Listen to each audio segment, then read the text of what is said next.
Frate Gabi, ești conștient dumneata de chemarea, slujirea la care biserica și cu pastorul te-a onorat să slujești și pe Domnul? Ești conștient? Soră, dumneata ești conștientă și înțelegi chemarea pe care biserica, Domnul și Beni au dus-o pentru soțul dumitale? Biserica, sunteți aici? Vreți să-i binecuvântați și voi? Întâlneți-vă mâinile, ocupați, vă așezați pe genunchi. Haideți mai în față ca să poți să stai. Dacă poate nu trebuie. Frate Guste, începe dumneata. Ne punem mâinile și ne rugăm, da?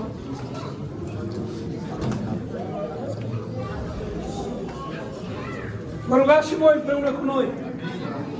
Neprihănitule Tată din ceruri, în numele Domnului Iisus Hristos, în prezența și puterea Duhului Sfânt, venim cu fratele Gabriel, Doamne.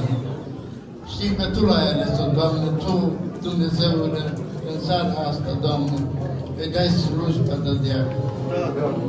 Tu să-L binecuvântezi, Doamne, din ceruri, să faci ca numele Tău, Doamne, să strălucească în inimile. Fă ca slujba care Tu o dai în seara asta, Doamne, să poată duce până la capăt. Că, Doamne, când va chema numele Tău, Doamne, Tu să-i răspunzi în cerul, Doamne. Să binecuvânți lucrarea la care ai chemat-o, Doamne. Să binecuvânți casa Lui, soția Lui, familia Lui. Să binecuvânți biserica în care va sluji, Doamne. Fă lucrările care le va face, Doamne, să dăinuie, să fie lucrările Tale, Doamne. Fă să asculte de glasul Tău, Doamne. Fă să asculte de Duhul Sfânt, Doamne. Fă să asculte, Doamne, de glasul care îi va vorbi Dumnezeu. Te rog să lași pacea Ta peste El. Să dai înțelepciune, să dai pricepere, Doamne. Să-i mărești credința, nădejdea și dragostea din inima Lui, din viața Lui, din casa Lui, de peste soția Lui, de peste copiii Lui.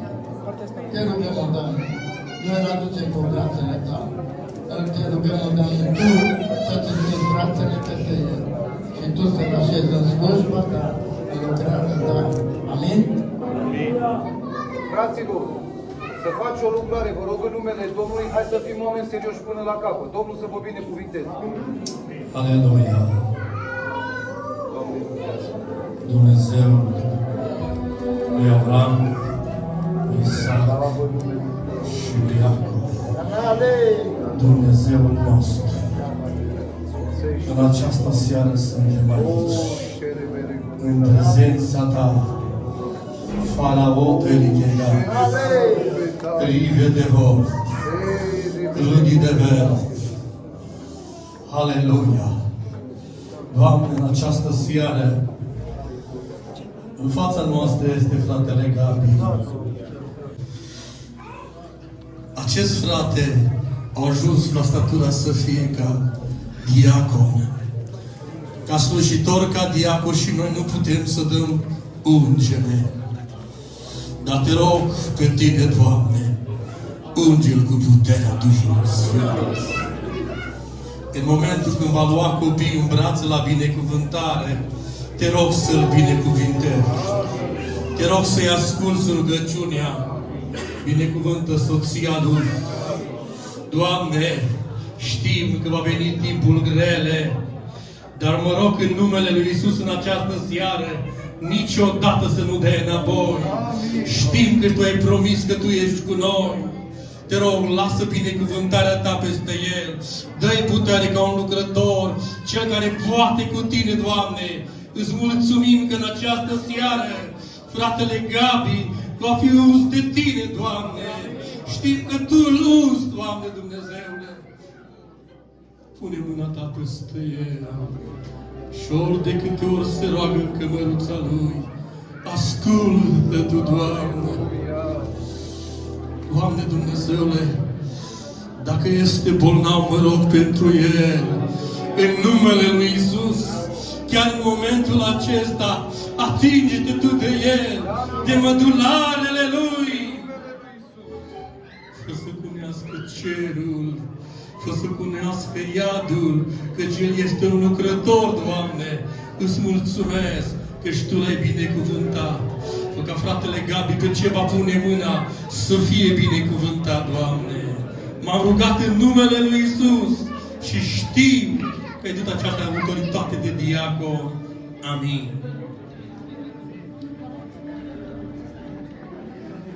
Aleluia!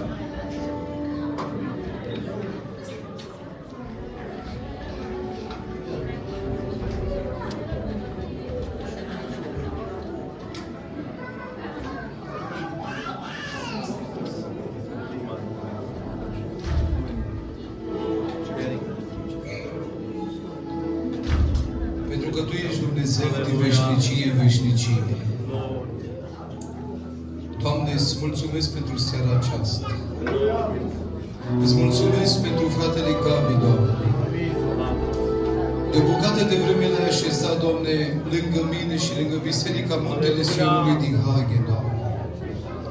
Mi-ai dat harul acesta să văd zi de zi, Doamne, cu bune, cu mai puțin bune, Doamne, dar am trecut peste toate împreună și am făcut lucrarea Ta, Doamne.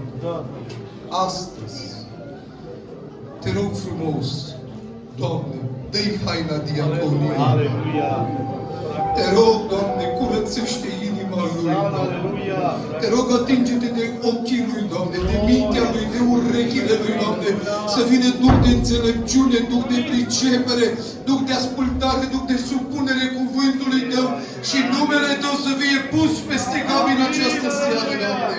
Cer autoritatea Duhului Sfânt, Doamne, să vină peste El, Doamne, ceea ce alții, Doamne, nu vor putea să vadă în biserică, Doamne.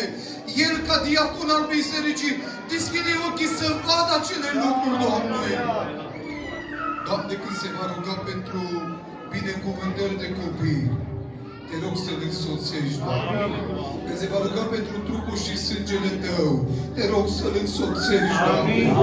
Doamne, fă să fie ajutorul potrivit pentru biserica noastră, Doamne.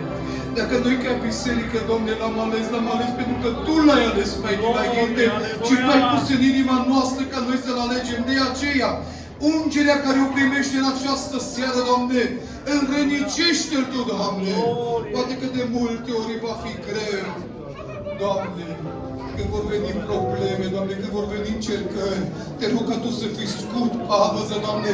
Mă rog și pentru sora Marinela, Doamne. Aleluia! Tatăl meu din cer,